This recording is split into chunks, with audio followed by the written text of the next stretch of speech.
Cougs, scoring 13 and 10 points respectively. After the game, ITL caught up with head coach June Doherty. Keep looking down. Keep looking down. Half and got it back down to 10, and you know, we had a chance to, you know, chip away, but it wasn't meant to be. But you know, we just have to put it behind us, to be quite frank with you, and move on. We're excited about playing the #2 team in the country here Sunday at noon. Obviously, they're going to be a huge challenge, as they are for pretty much everybody in the country. But this is what the Pac-10 is all about, you know, playing great teams, and I'm looking forward to it. I just talked to my team in the locker room, and they are too. Well, the Cougs look to bounce back from the Cal loss in a big way on Saturday, hosting the second-ranked Stanford Cardinal. Stanford did as they so often do and won in dominant fashion 98-67. The Cougs were able to keep the Cardinal within reach for much of the first half, trailing by just 3, 24-21 with 10 minutes left, but the Cardinal ended the half on a 26-7 run. Stanford phenom Jane Appel led the Cardinal with 25 points, a season high, but was outshined by Jasmine Perkins of the Cougs. Perkins shot a scorching 11 of 14 from the field, including 4 3-pointers en route to her own season high of 26 points. Yesterday, our Marissa Huff caught up with Jasmine Perkins. Jasmine Perkins from the women's basketball team, here to ask her a few questions.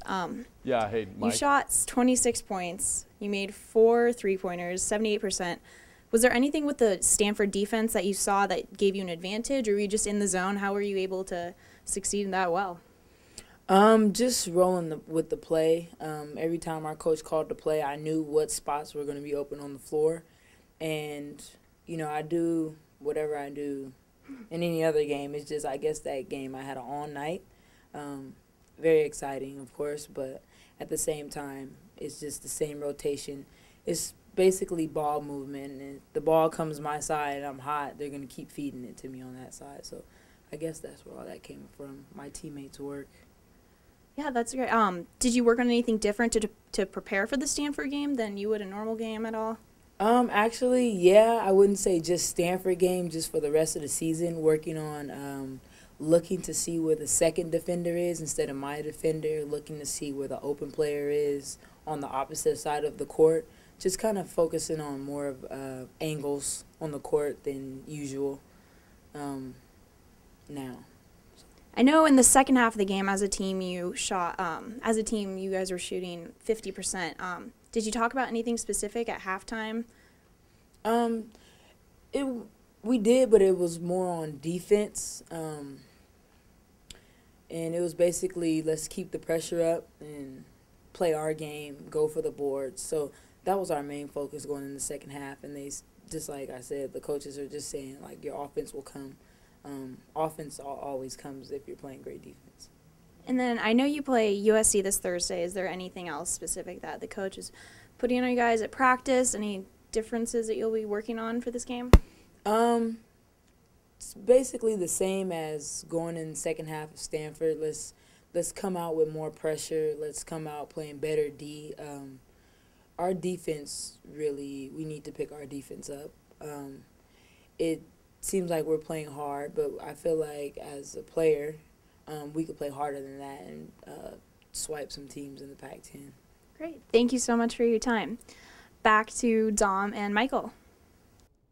Well, Mr. Preston, looks like we're going to take a quick commercial break, but when we come back, our experts will face off. And the baseball team will prepare for their season opener at Bailey Brayton Field this Saturday against Seattle U. Stay put. I might even have a tie when you come back.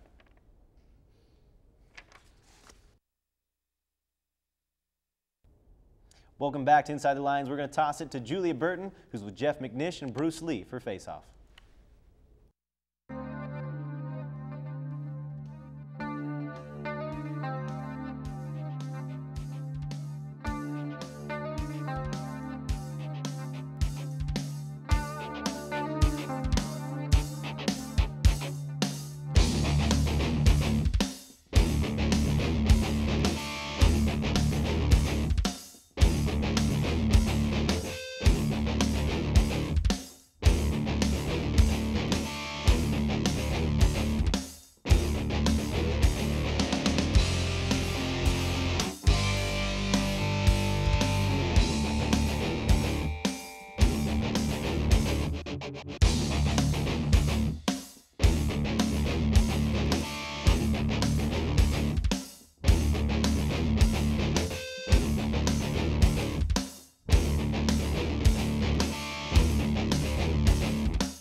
Good evening, everybody, and welcome to Faceoff. I'm Julia Burton, and with me tonight is last week's winner, Jeff McNish, and making his official Faceoff debut, Bruce Lee.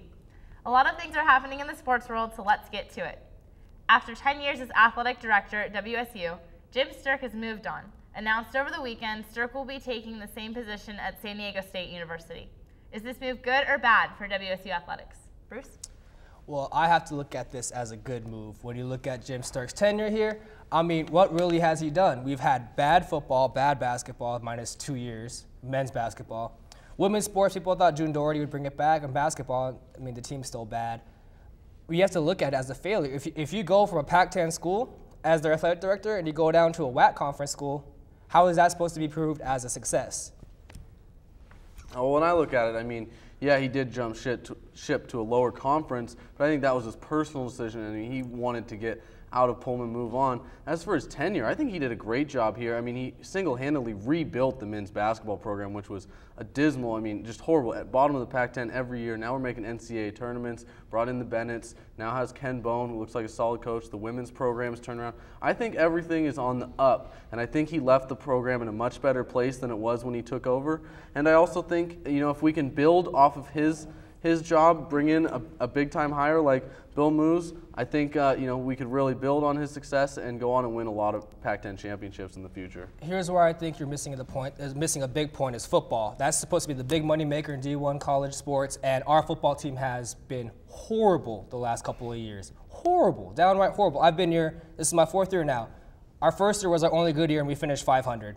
I mean, I don't know what you can say. If that's your biggest money maker and you're going 1-11 consistently, how is that proved a success as an athletic director? Well, I mean, yeah, you can take a big, I mean, the grand scheme of things, there's a lot of sports going on here, and football is just one of them. When you consider how much money has to be invested, how many recruits are in, it's not always going to work out. And, you know, he did go to the Rose Bowl. I mean, back, you have to think 10 years ago now. I mean, this was, you know, a big-time program, and, you know, they lost some coaches.